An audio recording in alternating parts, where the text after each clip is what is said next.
Hello, everyone. My name is Melanie Palmino, and today I am from the Didactics of English class. I will be presenting in regards of the reasons and the principles or ideas of why the teaching speaking needs to be used for EFL contest and why this is important.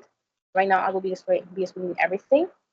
So first, we will be having the first question that we first needs to ask ourselves is the reason why the why teaching speaking is so important for our students in our classes. First, we must know that this is very important because the students um, cannot just do it on their own.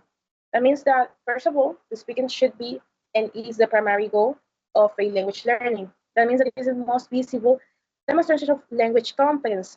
This is one of the skills that the learners need most urgently on their lives.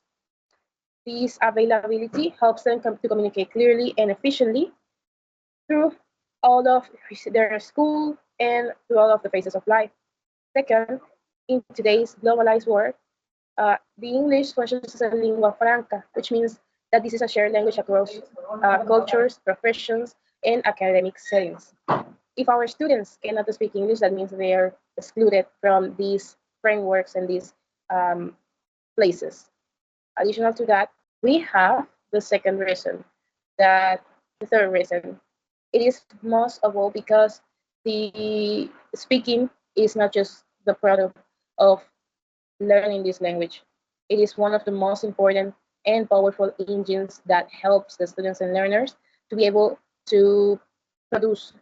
So, additional, the research done by Krashen and Swain shows that the conversational interactions give the learners comprehensible input, meaningful output, and corrective feedback. All of these drive to an acquisition of the language. And fourth, the traditional EFL instructions has historically neglected the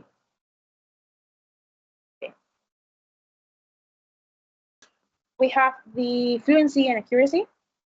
Uh, the research done by Harmer suggests that the teachers must provide both accuracy and fluency work and activities. First, where the errors are analyzed, the errors are corrected and the form is analyzed for these type of runs, be able to separate them. Now we have the communicative competence. This is beyond the grammar. The learners need to know how to use language appropriately in social contexts for them to be able to use this skill. We know that the speaking is inherently interactive. This reminds us that good speaking activities must replicate the communicative demands. That means that the interactions or the activities that we have to left the students need to have a real purpose and be sounding like real interlocutors. Four, we must lower the affective filter. The hypothesis done by Cushing tells us that the anxiety, the low motivation, and poor self-confidence can block the language acquisition. In a speaking class, we must create a safe, supportive environment, and that is non-negotiable. Fifth, we must move from control to a free production space. So we must not expect the learners to act or to speak in our ways on autonomous and spontaneous speech when they don't have that level yet or don't have the acquisition of the language. So the principles I just described are put into through structured teaching sequences. The two most widely used frameworks that we see right now in the EFL speaking instructions are the PPP and the TVLT. Usually the PPP model means presentation, practice, and production.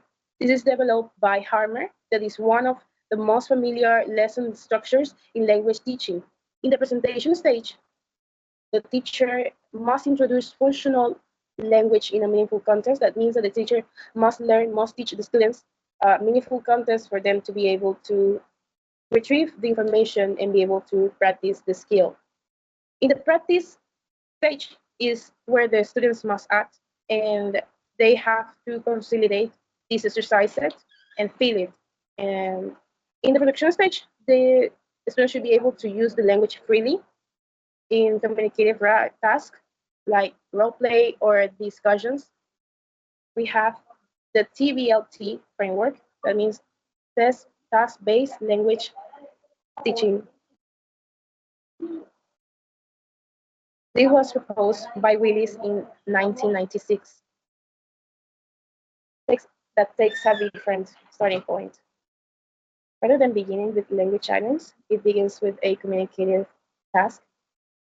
The sequence moves from a pre-task, where the topic and the vocabulary are introduced, to the task cycle, where students perform tasks freely and report their results, to a language focus stage, where the teacher draws the attention to specific forms observed during the task.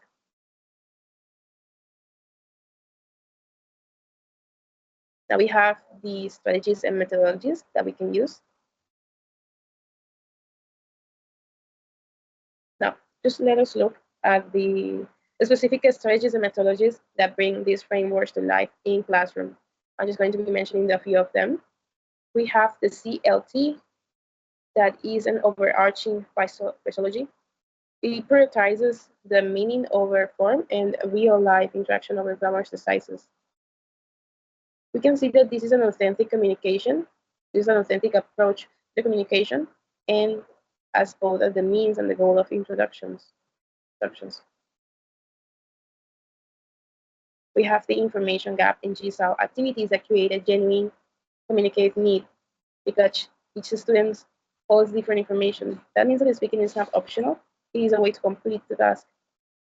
We have the discussion and debate that develop blended, organized oral discourse, critical for B1 learners and above. And the technology that through video calls, language apps, and online conversation partners, this expands the speaking practice beyond the physical classroom, which is special value in the EFL context, where the English is not spoken in the community. Now we have the best practices on the classroom. The best practices are where the theory meets practical reality of the classroom. Just let me highlight 5 of the most important ones. Number 1, we must maximize student talking time. The research constantly shows that a pair and a group are the most effective for this. Every student speaks simultaneously rather than one student speaking while 24 or more others watch and wait. We use the authentic and meaningful task when the students have a real communicative purpose. Their engagement and language are improved. So we also have the strategy feedback. That is one of the fourth I'm going to be presenting. Just let me present it again.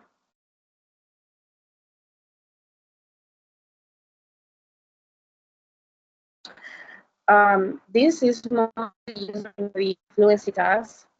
It collects errors and address them collectively afterwards. We have the number 5. The students must build confidence progressively. We must always use low stakes warm-ups before asking the students to perform in front of the whole class. The confidence is built through repeated small successes, not through high pressure exposure. Finally, no lesson on teaching speaking would be completed without any challenges, acknowledging the challenges that we face in the classroom. The speaking anxiety is perhaps the most common barrier. Students fear making any mistake at class in public, and that fear silence them from the inside.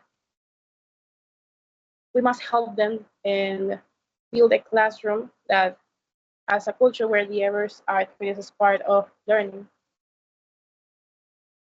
Close, I just want to leave you with a throughout that I believe captures the essence of speaking instructions. That means that the goal is not perfect. That means it is meaningful. It's a meaningful confident communication. When our students can make themselves understood, connect with others, and express who they are in English, that is when we know that our teaching has truly worked. Thank you so much for watching. My name is Melanie, and I hope you enjoyed this presentation. Bye-bye.